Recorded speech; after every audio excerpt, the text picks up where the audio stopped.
But if you're a Scottish royalty, then I am Mickey Mouse. How dare he? Shoot me straight, I'm not the only person who that scene pops in their head every time they hear about this game, right? Let me know in the comments below if I'm not alone, and also what movie that's from. 10 extra points for you if you get it, I'm just saying. Today though, we are talking about two things: reputation and results, with, of course, Tapestry, a civilization game from Stonemaier Games. Jamie Stegmaier, the designer. Let's take a look at Tapestry, the newest big game from Stonemaier, how it adds up, what it does, how it plays, all the things that are out there with it, whether the anticipation, the reputation, and the results. Let's look at how it plays first. We'll come back up to our final thoughts right now.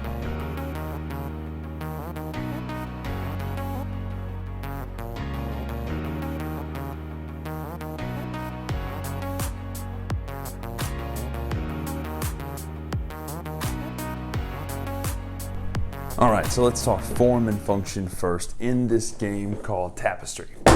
There's a big board here that has all the actions on it. We'll talk about this in a minute.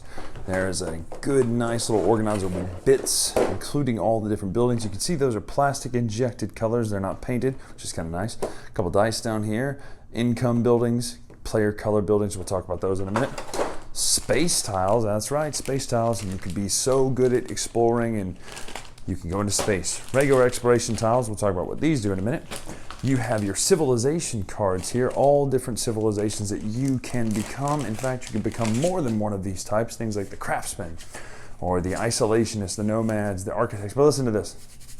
Hear that sound? That's a weird texture that's on top to keep things from sliding off. Is it functional? Absolutely. Is it feeling? Does it feel good? Absolutely not. But that's a different day for a different story.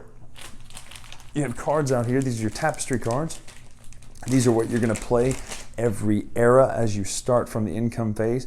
Things like you might be entering the Dark Ages, or you might be industrialism. It could be capitalist or socialist or dystopian, or plea for aid, technocracy, or whatever. Democracy, trap cards are a little bit different. All kinds of different things that you can play at the beginning of your era. A lot of cool nods to other Stonemaier games in here. In fact, if you look right here, that's definitely the John Deere Scythe mech right back there. Love it. You also have other cards. These are your invention cards. These are technology cards for doing certain powers, and then you have your atomic cards back here for solo play. These are interesting. They have a circle and a square here. When you upgrade them, we'll talk about how you do that in a minute. You'll get your circle power once and then your square power once. So cool little perks like that. You have your main city, what is this called? Capital City board, same texture. This will sit to the right of your main player board, just like this. And your civilization will go to the left. Notice the art does in fact match up. Anytime that happens in a game, makes me very happy in life. So your player interface will look like this. You'll have one civilization to start with, one capital city board, and then one income board here with your Tapestry section in the middle. You'll track the 4 different types of resources right here. Your income is based up here at the top. You will also get enough of the income buildings, which are these rubber buildings right here. And there's, say you're playing the red team, to cover all of these sections. So put all your yellow buildings here, your gray buildings there, see those? Brown buildings and your red buildings right there. We don't need those. When you do income, we'll talk about how you do it later, it's determined based on what's showing. So if everything is covered up except these first ones, you'll only get 1, 2, 3, 4 things for your income. The more you remove those, the better your income becomes, to where every time you do the income phase, which we'll talk about, you might get points. You might get more of each type of resource. We call those Baymax. It's food, or it's like money. I think it's people or culture, but definitely looks like Baymax, mushrooms, and then stars. Technology, terminology, all that sort of stuff. But you also have your track here for your Tapestry cards. We'll talk about what that does in just a minute. I just want to show you everything. But now that you've seen everything that comes in the box, let's talk about how the game plays right now.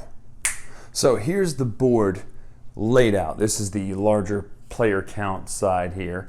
You flip it over to the back, play with a smaller player count, with obviously a smaller player count. Based on your capital city number, it'll tell you where you start your capital city. You'll take 2 of these pieces right here, your outpost buildings, and you'll put them on the number it tells you. The reason you put 2 out is there's a hard, fast rule where if there are any 2 pieces of plastic on a tile out here, nothing else can be placed there. Why does that matter? Well, you can potentially topple other people's, but multiple people can't topple one square. So it just kind of keeps that a little bit more flowing faster. You know, these 4 tracks that go around the outside, I do like that no matter which way you look at this board, you're looking at it the correct way. Your track over here is for your cards. This would be for your invention cards, tapestry cards, and then level you have 1, 2, 3 invention cards that will go out there, technology cards that will go out there. These are the ones that are available to pick from. So it'd be 1, 2, 3, and these will go face down here. Your deck of tapestry cards will go right over here. When you need to draw one, you will draw one from here. Everyone places a marker on 0. You can get up to like 400 plus points. We've never done it. You may think we're just not that good, but you're probably right. But these are your main actions. Essentially, you're going to do one of 2 things total in this game. You're either going to do the upgrade action, or you're going to do the income action. It's either advance or income.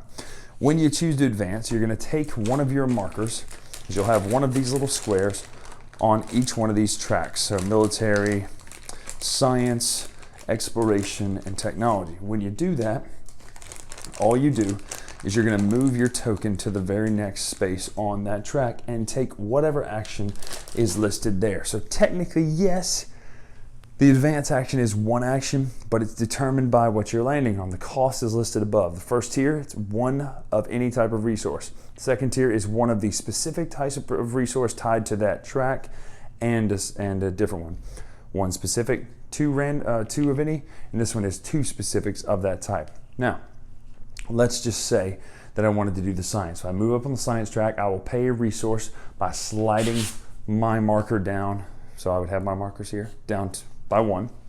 We'll take the action listed there. So the first one is you're going to roll the green science die with an X, means that you do not get to take the benefit. Now what's going to happen is you're going to roll it. It might tell you science, exploration, technology, or military. Whichever one it tells you, you will move up on that track. Because it has an X, you do not get to take the action. However, here, where it doesn't have the X, you would also get to take the action of the one that you roll, which is pretty neat. So they're also named for kind of what you're doing historically through time. So archery all the way up to mechs, right? Very cool. You then, if you wanted to do exploration, you would be drawing those exploration tiles that we showed you earlier. They're ones that look like these tiles that are, oh my goodness, tapestry, settle down. They'll look like these tiles here, except they'll have bonuses in the middle of them. For instance, this one has a tapestry card. This one has a resource. This one has a resource. Some of them give you other even better things like income buildings get pulled off. When you do this first one, you're going to draw 2 of those. They're always kept face up. This action, though, is the main crux. Do you see this symbol here? What you're going to do is you're going to take one of your tiles adjacent to somewhere that you already are. So obviously, you're going to have your outpost tile out somewhere determined by your home number. So let's just say you're number 1. You would then have to place this adjacent to here, either here, here, or here. You're going to do 2 things. First of all, you're going to take whatever benefit it shows. So once I play this out, I would get a Baymax. Again, I don't actually know what they're called. It's probably like population or something like that. It doesn't matter. Baymax, right?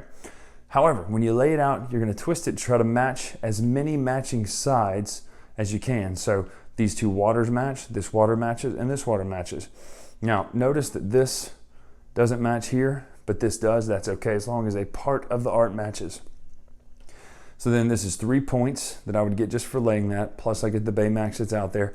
Now, later, when you see this symbol, if you were to explore, if you were to do that action, you would then take one of your outposts here, put it there, roll the other 2 die, take which of the 2 die you want. Usually it's score this resource again, so get another Baymax, or score as many points as you have conquered places out here. So that'd be 1, 2. That's the crux of this action and that action. Eventually you will get to go into space with that action, which is pretty cool. Each of them also have a symbol here for one of the income buildings. So this is how you get those income buildings off of your income board, which normally would be covering these sections. So as you pull these off, your income is going to get better. So you're going to get more things every time you do the income phase. Plus, you're going to put them onto your home capital city board. This is your capital city board. It's got a lot of dots on it here. The dots can't be placed on. They're already counted as covered. A couple rules about this. Every time you fill up a grid of 9 completely, you get a resource. You also, as you do your income phase, you're going to score certain things. Anytime you see the symbol with the laurels around it, you're going to score it.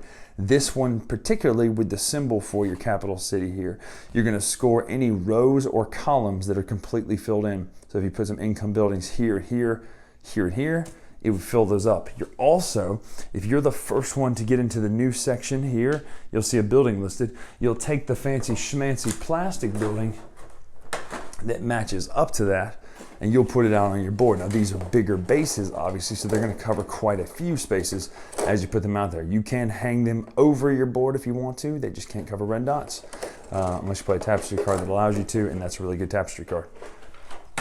That is the crux of the entire board down here. The other one would be technology. You would draw one of these technology cards out here. You put it on your home capital city board on the X. X's mean nothing. Certain things during the game are going to cause these to upgrade. When it upgrades to the circle, you'll activate the circle power. When it upgrades to the square, which sometimes are prerequisites, this one means that you would have to have either you or one of your 2 neighbors in level 2 on the technology track. When you do that, you get to activate that power. They're also, during the scoring, you'll notice that's one of the other items that you'll score is the amount of technology cards you have. So boom. Now, if all of these are open, you're going to score it 1, 2, 3 times per income phase. Same thing here. So you'll score 1, 2, 3 times for your capital city. Just flat points here. So different ways to kind of strategize your game. Now, the income phase is pretty straightforward with a little bit of a caveat. Notice the times, or the little symbols on here with the numbers. So you're going to do these things in order based on the symbol number that's there. So on the first time you do income, all you do, notice there's only 1 1.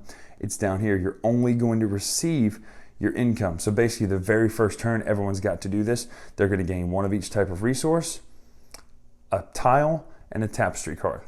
Now, let's move ahead to the second time you do it because it's more normal the second time.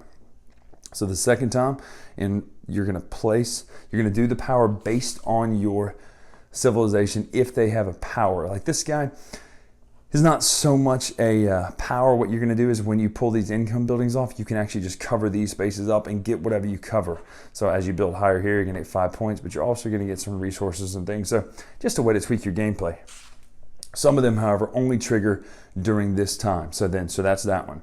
Number 2 is you're going to place your tapestry card that you're playing this era down right here, which means that you're essentially only going to get 1, 2, 3, 4 rounds, eras to play the game.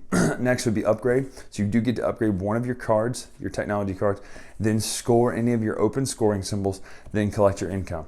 That is essentially the entire game of Tapestry. All the actions are out there. I explain them, how to do them. It's a little bit more deeper than that once you actually start playing, but that is essentially it.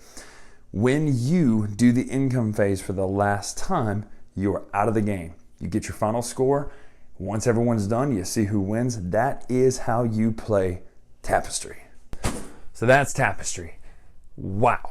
Now, I told Jamie, I sent him a message after playing this quite a few times, that you have a home run on your hands. In my personal opinion, going to give you the thoughts straight up ahead of this.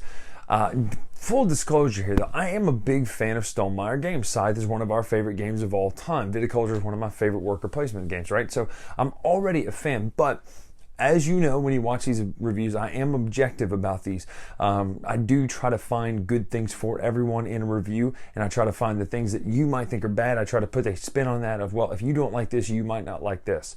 However, I love Tapestry. There are a few issues with it, but not the ones that I hear a lot of people talking about, to be honest. For us, let's talk first and foremost. The number one issue people bring up is balancing. Now, we've played this a lot in a lot of different combinations of the different factions, and almost every single time when we see one of the factions come out and go, well, that's unbalanced, that's going to be too powerful, they may start strong, but they don't always finish strong.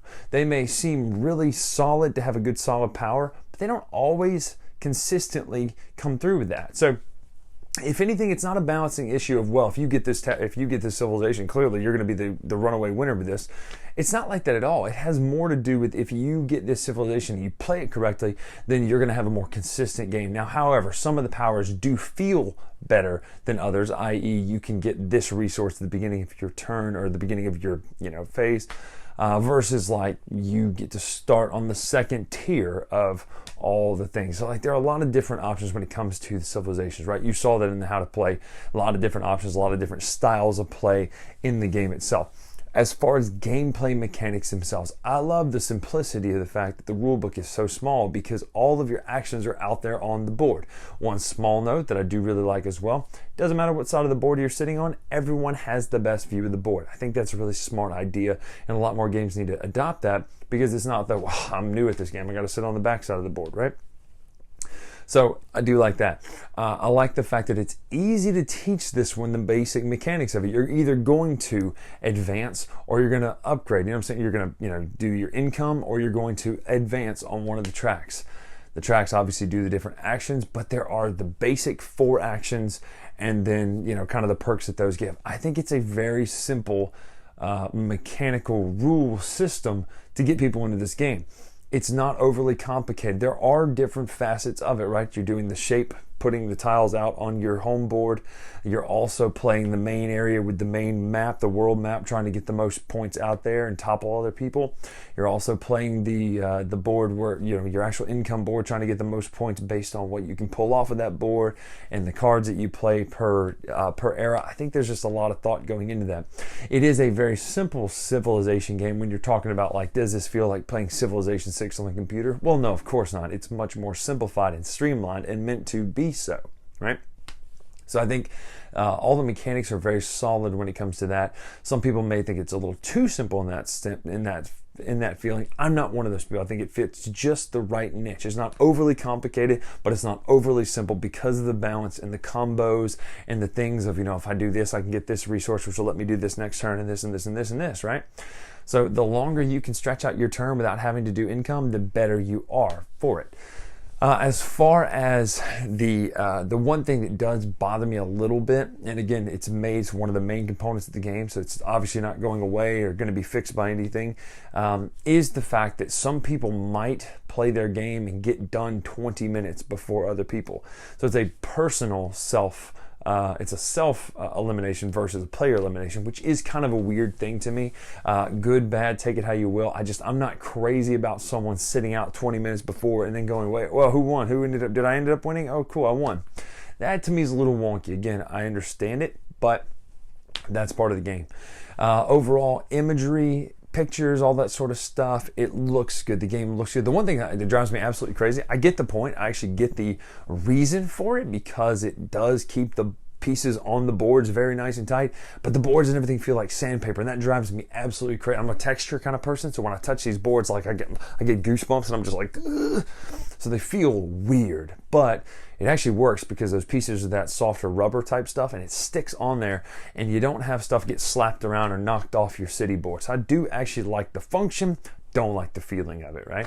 Art's very pretty. Art's very cool. A lot of Easter eggs and references to other Stonemaier games and to other games in general. I think that's a really cool thing, just to have the John Deere scythe tank.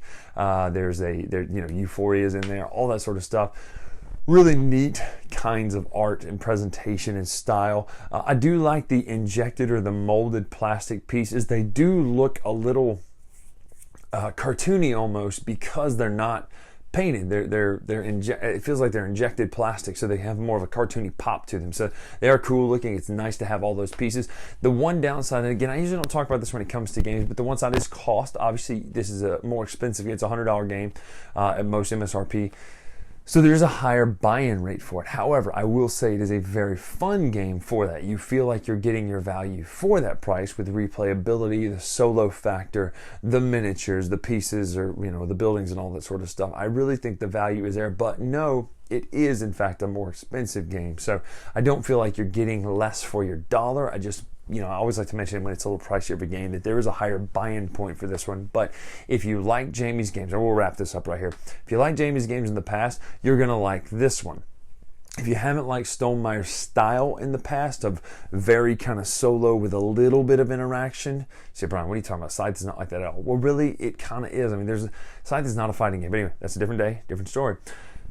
This one is much more in that same vein. You're playing your game with a little bit of interaction with other people. So if that's your bag, then this is a win for you. This, to me, is a win. I love Tapestry. I think it's a very, very good game. It's either second or third best Stonemaier game, and that means a lot coming from me based on the way I reviewed Jamie's games and played his games before. I try to be objective with this, try to be as honest and open as I can be about the facts. Even though Jamie's a great guy and all that sort of stuff, I'm going to tell you the things that I don't like. Hopefully, you got all that here. There are issues with player elimination I'm not happy about. I say not happy about. I'm not crazy about. The feeling of the boards drives me up a wall. But the mechanics and the balancing, I just don't have an issue with. I haven't seen that in the many, many, many times we've played it. So again, if that's something you've seen, I'd love to know in depth in the comments below kind of what you've seen. Not the whole, I'll be honest, I get a lot of comments on things about Scythe and things about this that are just kind of generic statements like, well, this game's unbalanced. And I say, well, how so? Well, it just is. Okay, I get it. Maybe you have an experience or maybe you have some personal animus, one or the other. But let me know in the comments specifically what you've seen. I'd love to just kind of know. We just haven't run across in the many, many times we've played this, because the person we always think might win doesn't always end up being that person who wins, because the game can be bested and played better if you know what you're doing. So all that to say, I really like Tapestry. Know that it does have a high price point, and know that it does have some potential things where people say there might be balancing issues. Again, we haven't come across it. Know that the mechanics are fun, they're sound, they're beautiful, all that sort of stuff. But that's where I'm coming from on Tapestry. I'm Bryan Drake here on the Dice Tower. Make sure to follow us at Dice Tower Bryan on Twitter, Instagram, all that sort of stuff. Until next time, we will see you here on the Dice Tower. Thanks so much for watching another Dice Tower video. If you enjoy our videos, subscribe to the channel for more fun, comprehensive board game coverage. Also, consider joining us at one of our events. Come to Dice Tower Retreat, a small, intimate gathering where gaming is king. Join us for Dice Tower Cruise, the largest board game cruise. Attend Dice Tower West in Las Vegas for gaming fun on the West Coast, or Dice Tower East in Orlando, in sunny Florida. Dice Tower Conventions, the friendliest gaming conventions on Earth. I'm Eric Summerer, and you've been watching the Dice Tower.